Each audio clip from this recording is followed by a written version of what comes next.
Hello guys, welcome back to my new video. তো এতিয়া মই শুই আছো মানে শুই কৰি উঠিলো কেতিয়াবা এতিয়া এনে অলপমান বাগৰি আছিলো এনেকুৱা এলা লাগি আছে গৰম চুলি এপিনে অৱস্থা নাই কি হৈ আছে মানে ঠিক নাই আৰু এদিনা কালাৰ কৰিছিলো ৰঙা হ'বলে মানে লগতে ধুই দিলো ইয়াত একো ৰং নালাগিলে চাই লওক আৰু পিনে মই বিছনাও ঠিক কৰা নাই আকৌ মায়ে ভাত কেইটামান বহাই দিব দিছে এলাহত একো কৰিব মন যোৱা নাই কিন্তু তেও কৰিব লাগিব এতিয়া উঠি কৰি লৈ ভাত কেইটামান বহাই দিওঁগে ধুনীয়াকৈ তাৰপিছতে বাকীখিনি দেখাই যাম আপোনালোকক তো এতিয়া খাম ডালিম কালি আনিছিল মানে দেউতাই আমাৰ খুৰীহঁতৰ ঘৰত লৈ যাবলৈ তো এনে ডালিমৰ দাম বহুত গাইছে আমাৰ এইপিনে এয়া বেয়া হোৱা নাই কিন্তু এনেই কলা কলা হেৰিহে পৰি গৈছে বেয়া নহয় এইটো কাটি পেলাই ধুনীয়াকৈ খাম খুৰীহঁতৰ তাতে লৈ গৈছিল মানে আমাৰ খুৰীহঁতৰ যিজনী ছোৱালী আৰু মই বাৰ্থডে খাবলৈ যোৱা সেইটো ভিডিঅ' মই আপলোড কৰা নাছিলোঁ ডিলিট হৈ গৈছিল তো খুৰাক মানে দাদা বুলিয়ে মাতোঁ দাদা সেই ছোৱালীজনী মানে জন্মতে মানে এইখিনিতে কিবা এটা গুটি হৈ আহিছিল আৰু এতিয়া এনেকৈ ওলমি আহা তো খুৰীৰ মানে থাইৰয়ড আছিল তো থাইৰয়ডৰ কাৰণে মানে ছোৱালীজনীও গুটি হোৱা বুলি কৈছে আৰু ডক্টৰে কিন্তু সেইটো গুটিহে আছিল নে এতিয়া টিউমাৰহে আছিল ঠিক নাই জন্ম পাই এইখিনিতে ওলমি আছিল এনেকৈ মানে ওলমি থাকে তো সেইটোৰে মানে অপাৰেশ্যন কৰা হৈছিল আৰু সেই অপাৰেশ্যন কৰি আহিল ঘৰত সেইটো কাৰণে মাহঁতে মানে খবৰ ল'ব গৈছিল তো মই ভাতকেইটা বহাই কৰি অলপ ওলাই আহিছোঁ বাহিৰলৈ এনেকুৱা গৰম মানে ঘৰত থাকিব নোৱাৰি আৰু অলপ দেৰিকৈ গা ধুম আৰু আমাৰ মানে পাকঘৰটো অলপ চাফা কৰিব আছে গোটেই মানে বতাহ ধুমুহা মাৰি আমাৰ এয়া পাকঘৰৰ হেপিনৰ চাৰ্জাৰখন যিখন ওখ অলপমান সেইখনত গোটেই টেমা সেইবিলাক ভৰ্তি হৈ আছে সেইবিলাক চব চাফা কৰিব লাগিব তো আজি ভাবিছিলোঁ কৰিম বুলি কিন্তু এতিয়া নকৰোঁ আৰু কাইলৈ কৰিম ধুনীয়াকৈ সেই গোটেই চাফা কৰিব লাগিব বহুত লেতেৰা হৈ আছে একদম কিবাকিবি পৰি ধূলি বালি চব লেতেৰা তো ওপৰৰ পৰা মানে ধূলি সোমাই যায় তো সেইটো কাৰণে লেতেৰা হৈ থাকে তো এইবিলাক টেমা যিমান নালাগে টেমাবিলাক চব পেলাই দিম বাকী যিকেইটা লাগে আৰু প্ৰয়োজনীয় সেইকেইটা থৈ দিম ধুনীয়াকৈ চাফা কৰিব লাগিব কাইলৈ ধুনীয়াকৈ গৰুকেইজনী আমাৰ ছাগলীজনী মানে সদায় দিলে এইজনী ইয়াতে আছে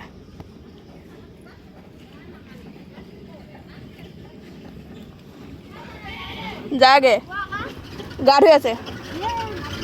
দে যা बाय बाय टाटा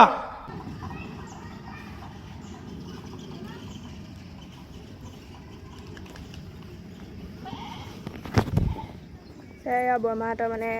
সৰু ছোৱালীজনী একেবাৰে তো এতিয়া গ'লগৈ মানে বিয়া হৈছে কাৰ্বি আংলঙত মানে পলাই গৈছিল আৰু বহুত বছৰ আগতে তো ফাংচনত গৈছিল মনততো নাই বাৰু 17-18 এনেকুৱাতে গৈছিল নেকি আহিছিল মানে কেইদিনমান আগতে বানপানীতে তো আজি গ'লগৈ তো থাকিলে কেইদিনমান ঘৰতে তো কালি ৰাতি সিহঁতৰ ঘৰতে ভাত খাবলৈ গৈছিলোঁ আৰু তো সেইবিলাক দেখুওৱা নাই কালি মানে ব্লগো নবনালোঁ মই তো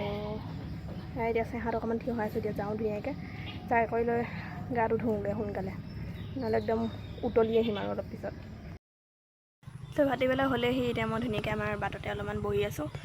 তো এইয়া আমাৰ খেৰৰ ঘৰটোৰ ওচৰত তাতে মানে এখন নিৰুপাতৰ চাং এখন পাতিছে তো তাতে বহি আছিলোঁ মানে সিহঁতে বানপানীৰ কাৰণে মানে পোৱালিকেইটা এনেই দিনত উৎপাত কৰি থাকিব বুলি চাংখন পাতি দিছিল তাতে বহি থাকিবলৈ সেইখনতে আৰু সিহঁতৰ ঘৰত মানে পানী হৈছিল ঘৰত থাকিব পৰা নাছিল তো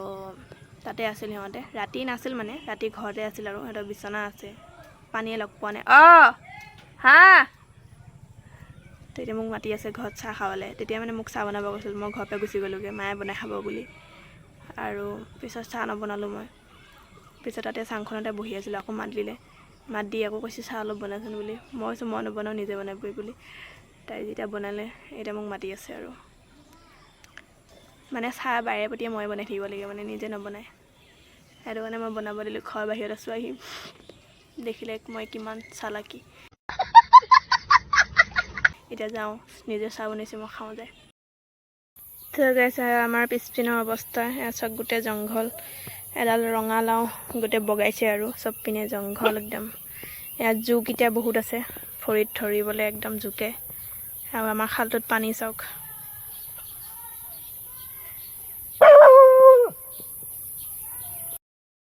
তো এয়া মই এতিয়া ভাজিম মিৰ্গা মাছ। এইটো কিমানমান হ'ব নাজানো আৰু, এপোৱামান হ'ব নেকি নে কিমান, এপোৱাতকৈ বেছি আছে অলপমান,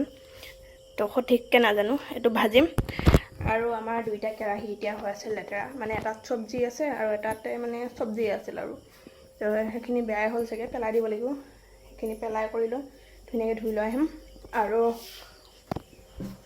মিৰ্গা মাছটো মানে এই আমাৰ ওচৰৰ খুৰা এজনে পাইছিল আৰু কলঙত মাছ মাৰিব যাওঁতে, তো আমাৰ নাওখন লৈ যায় সদায়, মানে ঘাঁহ কাটি লৈ আহে, সিপাৰে খেতি কৰিছে, তো সেইপিনে মাছো মাৰে যায়। তো আমাৰ গৰুৰ কাৰণে ঘাঁহো লৈ আহে, আকৌ কেতিয়াবা মাও যায়, নাওখন মানে সদায় লৈ যায় আৰু। তো সেই মাছ মাৰিব যাওঁতে মিৰ্গা মাছটো পালে, সিহঁতে খাম বুলি ভাবিছিল, কিন্তু সিহঁতে মানে কোনোবা ঢুকাইছে আৰু, তো সেইটো কাৰণে নিৰামিষ ভাত খাব, মাছ মাংস নাখায়, সেইকাৰণে আমি মানে কিনি ল'লোঁ 100 টকা দি। তো সেইটোকে এতিয়া ভাজিম ধুনীয়াকৈ, খাম আৰু। তো সেয়া মাছ আছে, আকৌ মায়ে আনিব দিলে কণী, সিহঁতৰ পচন্দিতে দোকানৰ পৰা লৈ আহিলে। তো সেয়া কণী এতিয়া বইল দিয়া গৈছে, আকৌ কণী মাছ একেলগে সমানে হৈ যাব আৰু। তো অকণমান দুপৰীয়া মানে ভোলৰ ভাজি বনাইছিল, ভোলে আলুৱে, তো সেইখিনি আৰু অকণমান মই পানীত দি পেলাই, মানে অকল শুকান ভাজি নিচিনা তেনেকুৱা আছিল, তো তাতে অলপ পানী দি মই উতলাই মানে মাছখিনি ফ্ৰাই কৰি পিছত তাতে পেলাই দিম আৰু। তো তেনেকৈ ৰাতি ভাত সাজ খাম ধুনীয়াকৈ আজি মিৰ্গা মাছেদি। তো এতিয়া মই কামত লাগোঁ ধুনীয়াকৈ, তো কেতিয়া কৰি হ'ব ঠিক নাই। আৰু আমাৰ এইটো চাওক বেহুচ হৈ আছিলে, মাত্ৰ উঠিলে এতিয়া আকৌ বিচনা তলত গ'ল সি, তাতে শুব দে। এইটো বিচনা তলত শুই মানে কি ভাল পায় নাজানো আৰু, সিহে জানিব, ঠাণ্ডা পাই থাকে সেইটো কাৰণে সোমাই থাকে। মই শুই থাকিলেও মোৰ বিচনাখনৰ তলতে হাতে থাকিবগৈ, আকৌ এখন বিচনাত বহি থাকিলেও এয়া বিচনাৰ তলতে সোমাই থাকে, তেনেকুৱা আৰু তাৰ কাম।